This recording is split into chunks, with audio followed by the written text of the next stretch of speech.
গতকালকে ভারতের জমিনে আমাদের বাংলাদেশের একজন যুবকদের হত্যার যিনি খুনি দুইজন, সেই ছেলে দুইটাকে ভারতের আদালতে 10 দিন রিমান্ডে নেওয়ার পর ভারতের আদালতে উঠানো হয়েছে। যে ছেলেটার নাম হচ্ছেন ওসমান হাদি। এই ওসমান হাদির যিনি খুনি দুইজন আসামিরে তারা ভারতের আদালতের মধ্যে উঠাইছে। আদালতে যখন যায় 10 দিনের আসামি বাংলাদেশে ইতিপূর্বে অনেক ওলামায়ে কেরামদেরকে তারা রিমান্ডে নেওয়ার পরে আমরা দেখেছি তারা হাঁটতে পারে নাই, তারা হুইল চেয়ারে বসে বসে আদালতে গেছে। কথা বলেন, কত বড় বড় শক্তিশালী আলেম ওলামাদেরকে হুইল চেয়ারে বসাইছে এই রিমান্ডের মিথ্যা নামের মামলা দিয়া। কথা বলেন ঠিক কিনা? আর এই খুনির আসামি ভারতের আদালতের মধ্যে তাকে উঠাইলো, তাকে মনে হয় একেবারে জামাই শ্বশুর বাড়িতে যেমন আদর থাকে তেমনি যাচ্ছে দুই আসামি, মনে হয় রিমান্ডের নামে তাকে শ্বশুর বাড়ির মতো তাকে আদর আপ্যায়ন করছে। ঠিক কিনা বলেন? ভারতের আদালতের এক দেশের আসামিকে আর এক দেশের আদালতের মধ্যে কাঠগড়ায় দাঁড় করানোর কোনো অধিকার নাই। এক দেশের আসামিকে আর এক দেশের কোনো তলব করার সংবিধানে কোনো অনুমোদন নাই। বরংস ভারত আপনি যদি সত্যিকার বাংলাদেশের বন্ধু হয়ে থাকেন তাহলে বাংলাদেশের ওসমান হাদির দুশমনদেরকে খুনিদেরকে জিজ্ঞাসা না করে বাংলাদেশের আইনের আদালতের মাধ্যমে প্রশাসনের হাতে তুলে দেন। সে তাকে খুন করছে কিনা বাংলাদেশ জিজ্ঞাসা করবে, আপনাদের জিজ্ঞাসা করার অধিকার নাই। কথা বলেন ঠিক কিনা? আপনাদের বাংলাদেশের আসামি যেহেতু পালিয়ে গেছে আপনাদের দেশে, সুতরাং আপনারা ওই আসামিকে বাংলার জমিনে পাঠিয়ে দেন। আমাদের বাংলাদেশের প্রশাসন তাকে রিমান্ডে নিবে না জামাই আদর করবে, সেটা আমার দেশের এখতিয়ার। প্রিয় ভাইয়েরা আমার, প্রিয় বোনেরা আমার, এই ওসমান হাদির আসামিকে সাংবাদিকেরা প্রশ্ন করেছে, এমন ভাবে প্রশ্ন করছে, শোনেন প্রশ্নটা। ফয়সাল, তুমি কি ওসমান হাদিকে খুন করেছো? ওই খুনি আসামিরা বলছে না না, আমি ষড়যন্ত্রের শিকার। সাংবাদিকেরা জোর করে বলতেছে, বলো কোন দলে কোন নেতায় তোমারে কোন ফাঁসাইছে নাকি? সে বলছে না, কোন দলের কথা তিনি উল্লেখ প্রথমে করেনি। প্রথমেই তিনি বলেছে ফয়সাল, তিনি নিজেই বলেছে ওসমান তো হলো জঙ্গি, ওসমান তো হলো এই বাংলাদেশের একজন জঙ্গি। আরে মিয়া, ওই জঙ্গি ভাষা এখন তোমরাই ধরে পানি খাও। জঙ্গি তো তোমরাই ছিলা, জঙ্গি তো তোমরাই বানাইছো। জঙ্গি বলতে বাংলাদেশে কেউ ছিল না, জঙ্গি হলো তোমরা। জোরে বলো ঠিক কিনা? এই জঙ্গি বলে বলে বাংলাদেশের অনেক ওলামায়ে কেরামদেরকে, নিরপরাধ আলেমদেরকে জেলখানার মধ্যে বন্দী করে নির্যাতন করানো হয়েছে। কথা বলেন ঠিক কিনা? এই জঙ্গির ট্যাগ লাগাইয়া অনেক মায়ের বুক খালি করানো হয়েছে হাজার হাজার ওলামায়ে কেরাম যুবকদেরকে। আসলে এরা জঙ্গি নয়, এরা ইসলামিক কর্মী ছিল। সুবহানাল্লাহ, একটু জোরে বলেন। একটাও জঙ্গি ছিল না। জঙ্গি তো অরিজিনাল ইন্ডিয়ারে বসবাস করে। কথা বলেন ঠিক কিনা? ভাইয়েরা আমার, বন্ধুরা আমার, সেই ওসমান হাদির খুনিকে প্রশ্ন করেছিলেন সাংবাদিক, এই ওসমান, এই ফয়সাল, তুমি বলো তোমাকে এই কাজ করতে বলেছে? সাংবাদিকের উত্তরে তিনি এক বাক্যে বলেছে, তিনি হয়তোবা জামাতের লোকেরা করেছে, আবার কখনো বলেছে বিএনপির লোকেরা করেছে। তার মানে বাংলাদেশে শান্তি শৃঙ্খলার দেশে বর্তমান এখন একটা শান্তির সুবাস যখন বইতেছে বাংলাদেশের জমিনে, ইলেকশনের মাধ্যমে হার জিত হবে। বিএনপি জাতীয়তাবাদী দল জিতেছে এবং জামাত ইসলাম হেরে বিরোধী দলের প্রতিনিধি হয়েছে। সুশৃঙ্খল ভাবে দেশ পরিচালনা হচ্ছে। এক টেবিলের মধ্যে তারা বসে ইফতার খাচ্ছে, একজন আরেকজনের সাথে মহাব্বত, ভালোবাসা। সংসদের মধ্যে এমন একটা পরিবেশ দেখলাম, প্রায় 17-18 বছর পর সংসদের একটা স্তর শুধুই মাত্র টুপিওয়ালা, পাঞ্জাবিওয়ালা আর সুন্দর চেহারাওয়ালা আলেম ওলামা দেখলাম। দেশ স্বাধীনের পর থেকে এত আলেম ওলামা এমপি হয়ে সংসদের মধ্যে যাওয়া, এই পরিবেশটা আমরা দেখি নাই। আলহামদুলিল্লাহ বলেন। যাক, আল্লাহর কাছে এটাই দোয়া করি, বাংলাদেশে কে হারুক আর কে জিতুক এটা আমাদের কোনো কথা নয়। সব থেকে বড় কথা হলো বিরোধী দল এবং সরকারি দল সবাই একসঙ্গে বসে দেশ পরিচালনার সিদ্ধান্ত নিয়েছেন। আর বাংলাদেশের যিনি বর্তমান প্রধানমন্ত্রী, যিনি হচ্ছেন তারেক রহমান, তিনি কয়েকদিন আগে বাংলাদেশ দিনাজপুর জেলায় তিনি আসছিলেন। দিনাজপুর জেলায় এসে ইফতার মাহফিল করলেন। সেই মুনাজাতটাও আমি নিজেই করেছি, আমিন বলেন। নামাজের ইমামতি করছিলাম, তারেক রহমান আমার পিছনে নামাজ পড়লো। আমি সেই বড় মাঠে নামাজের ইমামতি করছি এবং দোয়াও করছি। সেই জায়গায় তারেক রহমানে আমরা মতিউর রহমান কাসমি আপনারা চেনেন, সেখানে আমরা গিয়ে প্রস্তাব দিয়েছি, স্যার আপনি আমাদের এই দেশের প্রধানমন্ত্রী, আল্লাহ তাআলা আপনাকে হায়াতে তৈয়বা দান করুক। এবং আপনি কিন্তু একটি ওসিয়ত করেছেন, বাংলাদেশে 17 বছর পর 16 ঘন্টা বিমানে পাড়ি দিয়ে এসে বাংলার জমিনে এসে মাত্র 16 মিনিটের বক্তব্য দিয়েছেন। এই 16 মিনিটের বক্তব্যই কিন্তু একটা বক্তব্য আপনার জোরালো ছিল। এই ওয়াদাটা যেন আপনি পালন করতে পারেন, সেটা তিনি ভুলে গেছেন। বলছিলেন কি ওয়াদা? আমি বলছিলাম আপনি এই 16 মিনিটের বক্তব্যতে একটি বক্তব্য দিয়েছিলেন যে আল্লাহ যদি জাতীয়তাবাদী দল বিএনপি কে ক্ষমতা দেয় তাহলে মদিনার সনদ দিয়েই আমি রাষ্ট্র পরিচালনা করব। একটু চিৎকার দিয়ে আল্লাহু আকবার বলেন।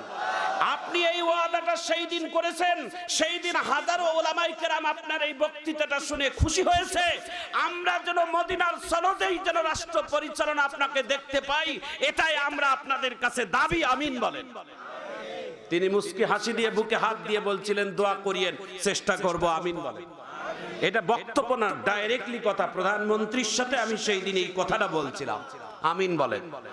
প্রিয় ভাইয়েরা আমার, প্রিয় বোনেরা আমার, সুতরাং ওসমান হাদির বিচার বাংলার জমিনে হোক না ভারতে হোক, ভারতে হোক না বাংলাদেশে হোক, এটা কারা কারা কোন পক্ষে? যারা বাংলাদেশে রিমান্ডের দাবি করে, যারা ওসমান হাদিকে যে কোনো দলের নাম বলার চেষ্টা করতেছে, এটা বোঝা যায় এটা সন্দেহের।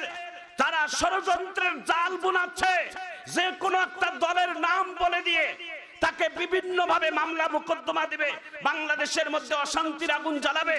না, এটা ভারতের এখতিয়ার নয়। বাংলাদেশের আসামিকে বাংলার জমিনে ছেড়ে দেন, বাংলাদেশের প্রশাসন তাকে রিমান্ডে নিয়ে তাকে প্রকাশ করবে যে কে তাকে হত্যা করেছেন। জোরে বলুন ঠিক কিনা? আল্লাহ যেন আমাদের সঠিক বিচার দেখার তৌফিক দান করেন, একটু আমিন বলেন। ওসমান হাদির বিচার বাংলার জমিনে চাই তো ইনশাআল্লাহ। যারা সঠিক হত্যা করেছে তাদের বিচার আমরা চাই। মিথ্যা ষড়যন্ত্র করে কারো নাম বলিয়ে কোন দলকে খাটো করা, এটা আমরা চাই না। জোরে বলুন ঠিক কিনা? প্রিয় ভাইয়েরা আমার, প্রিয় বন্ধুরা আমার, ষড়যন্ত্র করে কেউ কোনোদিন লাভবান হয় না। ষড়যন্ত্র করে মানুষ সারা জীবনের জন্য পিছিয়ে যায়। ষড়যন্ত্র করেছেন কাফের, ইহুদি, বেঈমানেরা। ইমানদারেরা সারা জীবন ষড়যন্ত্রের শিকার। ষড়যন্ত্রের শিকার হওয়া পরও কোনোদিন হেরে যায় নাই, মুসলমানেরা বিজয় লাভ করেছেন। একটু জোরে বলুন ঠিক কিনা? প্রিয় ভাইয়েরা আমার, প্রিয় বন্ধুরা আমার, অল্প করে কথাটা সাজিয়ে গুজিয়ে বলতে চাই। আল্লাহ তাআলা পবিত্র কুরআনুল কারীমের একটা আয়াত কারিমা আপনাদের খেদমতে তেলাওয়াত করেছি। কুল ইন কুনতুম তুহিব্বুনাল্লাহ ফাত্তাবিউনি ইউহিব্বুকুমুল্লাহ ওয়া ইয়াগফির লাকুম যুনুবাকুম আল্লাহু গফুরুর রহিম।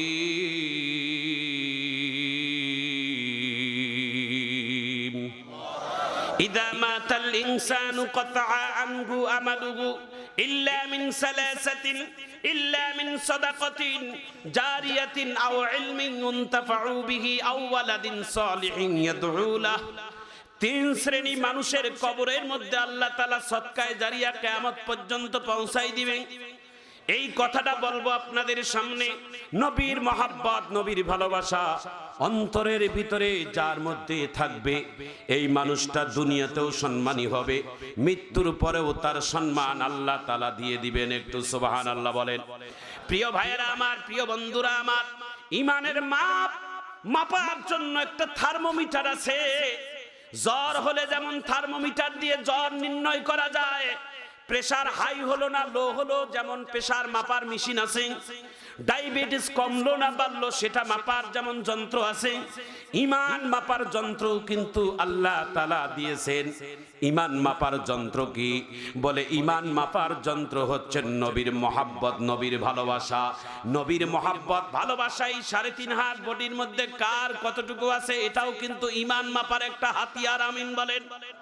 ওরে বেদিন বেঈমান, তুমি যে নবীর আশিক ভাবো, তুমি যে নবীর গোলাম ভাবো, নবীর যে ভক্ত ভাবো, তোমার পায়ের টাকনির নিচে কাপড়, তোমার মুখে দাড়ি নাই, তোমার মাথায় টুপি নাই, বরংস নাই তুমি এই সুন্নতওয়ালা মানুষদেরকে দেখলে ক্রিটিসাইজ করো, সুন্নতের মানুষদেরকে দেখলে তুমি খারাপ চিন্তা ভাবনা করো, মৌলবিবাদ বলো, নানান খারাপ কথা বলো, বোঝা যায় তোমার তো ঈমান নাই, তুমি আবু জেহেলের দলেই চলে গেছো। ঠিক কিনা বলে?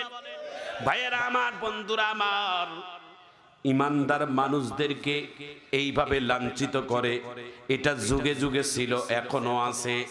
আল্লাহওয়ালা মানুষদেরকে লাঞ্ছিত করে, আল্লাহওয়ালা মানুষদেরকে বেইজ্জতি করে, এরকম মানুষ দুনিয়াতে হাজার হাজার আছে। আছে না নাই? জোরে বলেন, আছে না নাই? ভাইয়েরা আমার, বন্ধুরা আমার, দিলটা নরম করে দেন। কথাটা বলে দিচ্ছি, 4 মাযহাবের একজন বড় ইমাম, যার নাম ইমামে আজম আবু হানিফা রহমতুল্লাহ আলাই, ওলামায়ে কেরামদেরকে নিয়ে একটা বৈঠক বসেছেন। সেই বৈঠকের পাশে ছোট ছোট বাচ্চারা খেলাধুলা করতেছে। হঠাৎ করে ওদের মধ্যে থেকে একটা ছোট্ট বাচ্চার হাতের বল ওলামায়ে কেরামের মজলিসের মধ্যে ঢুকে গেল। এমন বলটা এমন ভাবে হযরতে ইমাম আবু হানিফার ভিতরে ঢুকে গেছে যেইখানে হাত দিয়ে বাহির করার মতো ক্ষমতা কারো নাই। তিনি একজন বড় আলেম এবং তিনি একজন বড় ইমাম, তার ভিতরে চলে গেছে বল। ছোট ছোট বাচ্চারা সবাই এক জায়গায় হাজির, সবাই তাকিয়ে আছে, কিন্তু ইমামে আজম আবু হানিফার কোনোই বলে না, বল কোথায় গেছে বলে না। এর মধ্যে থেকে একটা বাচ্চা, দুষ্ট আকৃতির বাচ্চা, ইমামে আজম আবু হানিফার ভিতর থেকে বলটা বাহির করে নিয়ে চলে গেল। ইমামে আজম আবু হানিফা মুস্কি হাসে। বাকি ইমামেরা ডাক দিয়া বলে, হযরত, এটা কেমন কথা?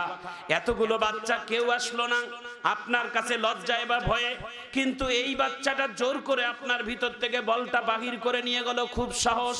ইমামে আজম ডাক দিয়ে বলেন, না না, এটা সাহস না, এই বাচ্চাটার জন্মের মধ্যে ভেজাল আছে। যারা জন্মের ভেজাল যার মধ্যে থাকে তারাই হক্কানি উলামায়ে কেরামদেরকে বেইজ্জত করে।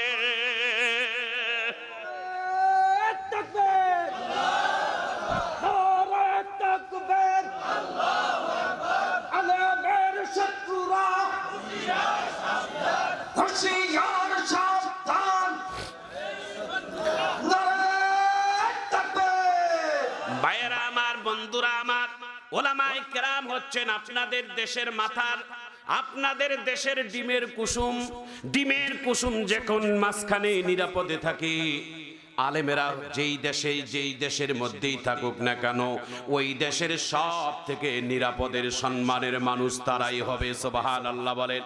ভাইয়েরা আমার, বন্ধুরা আমার, বাংলাদেশের বর্তমান যিনি প্রধানমন্ত্রী, তিনবারের সাবেক প্রধানমন্ত্রীর সন্তান, বেগম খালেদা জিয়ার সুযোগ্য সন্তান এবং বাংলাদেশের সফল রাষ্ট্রপতির সুযোগ্য সন্তান জনাব তারেক রহমান, কিভাবে সামনে পরিচালনা করবেন জানি না।